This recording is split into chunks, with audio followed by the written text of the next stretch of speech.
So currently the Australian economy is a digital economy, and we work little differently as compared to other nations. We typically go aggressive, offensive against the cyber threat actors. We don't pay the ransomware, and there is a change in the threat landscape which is happening. So there are some ransomware attacks which are happening, social media attacks which are happening, third-party attacks which are happening, and because of the turbulence, geopolitical turbulence, there is a state-sponsored attacks which are there.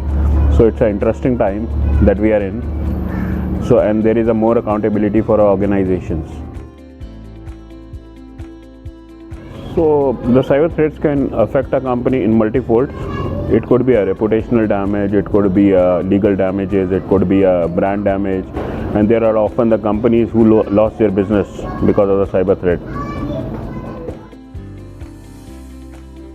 Many type of the cyber attacks which are happening more prone to the Australian companies rather than other companies.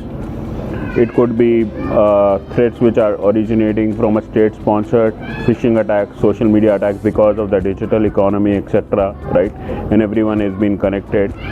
And third-party attacks are the major ones, which is happening for all the Eastern European countries and the European countries, and we are a part of Western countries. So, in case if we elaborate why the cyber threats are happening, firstly, the people doesn't have a visibility about detecting a cyber threats.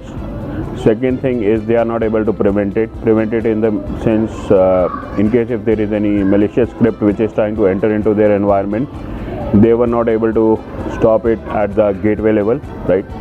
Or they will not be able to prevent it, right? And the third thing is that they don't test their efficacy of their cybersecurity tools regularly. So what Terrabyte Australia is doing is we are helping the customers in all those three areas, right? In terms of detecting, building a threat modeling solution, testing it regularly. You would have seen it. So critical infrastructure companies are more vulnerable. Healthcare companies are more vulnerable, and financial sector is more vulnerable, which you would have seen in the recent breaches which had happened, that whether it is a Medisecure, Medibank or Optus, etc. Right, so everything has been targeted on a critical infrastructure. Australia has taken a very aggressive stand on the cybersecurity framework. So you would have seen that on 2023 May there is a cybersecurity policy that has came up, or a new framework that has came up for a 2023 to 2030. The key tenets of that is the collaboration between the government and the private sectors.